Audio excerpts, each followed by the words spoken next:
오늘 제가 여러분들을 좀 뵙자고 그렇습니다. 사실 이번 선거는 뭐 여러 가지 요인들이 복합적으로 작용을 할 수 있다고 생각합니다만 근본적으로 지난 3년 동안에 문재인 정권의 치적, 즉 문재인 대통령의 리더십에 관한 평가를 가져올 수밖에 없습니다. 그 다음에 지난 20대 국회에 있어서 소위 민주당, 더불어민주당의 의원들의 행태, 이러한 것들이 어떻게 작용했느냐에 대한 또 평가입니다.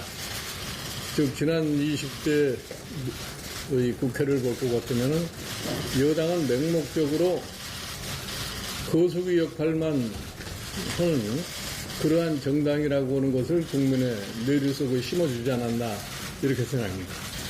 거기에 대표적인 것이 조국 장관 임명 사건입니다. 여당이 제대로 된 판단을 해서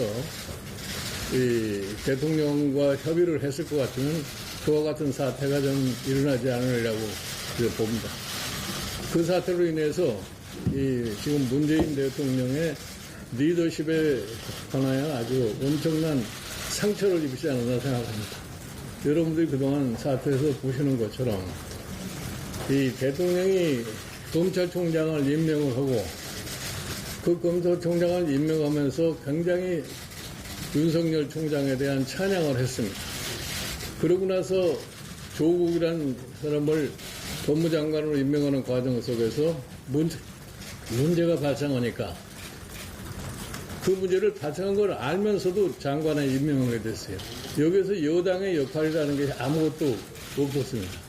그래서 그 자체가 이 대통령의 리더십이라는 것이 얼마나 중요하다는 것을 아마 국민들이 잘 알 겁니다.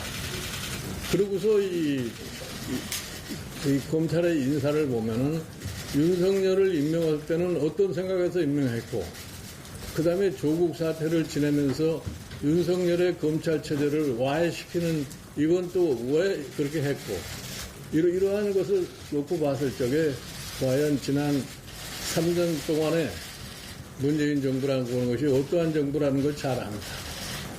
원래 리더십이라는 것은 문제를 제대로 인식을 하고 그 문제를 제대로 파악을 해결을 하려고 하는데 역량을 갖춤으로써 리더십이 확립이 되는 건데 그런 리더십 자체가 완전히 부서져 버렸어요.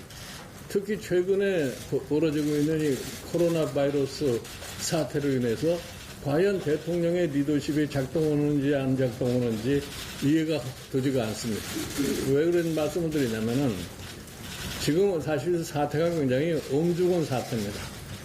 그렇지 않아도 지난 3년 동안에 우리나라 경제가 굉장히 피폐할 대로 피폐를 했는데 코로나 바이러스를 맞이함으로 인해 가지고서 그 경제 상황이 아주 어려운 상황인데 여기에서 대통령의 리더십이 안 보입니다.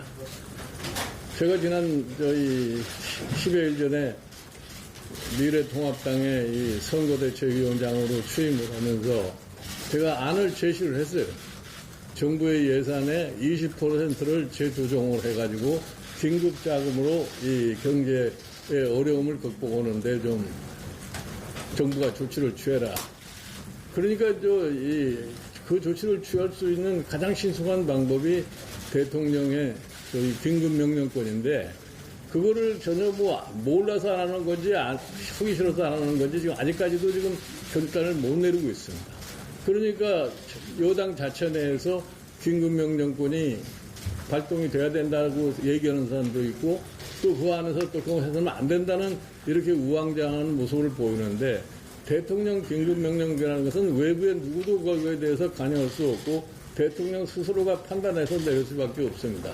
그런데 그러한 판단이 제대로 내려지지 않고 사태를 그냥 막연하게 불보듯이 보는 그러한 데서 우리가 대통령의 리더십이 얼마라는 것을 알 수 있습니다. 이것을 저는 현명한 유권자들이 명확하게 인식을 하고 이번 선거에 반영을 할 거라고 생각합니다. 그리고 우리가 지난 과거의 선거를 한번 돌이켜 봤을 적에 대통령 임기 말에 실시된 총선에서 그게 6번 있었어요. 6번 있었는 중에서 한 번을 제외하고는 여당이 이겨본 적이 없습니다. 지금의 사태는 과거의 여당들이 총선에 맞이해서 선거를 치렀던 것보다 상황이 더 나쁩니다. 그런 측면에서 봤을 적에 저는 이번에 미래통합당이 이번 선거에서 확실한 과반을 차지할 수 있을 거라고 확신을 갖다 합니다.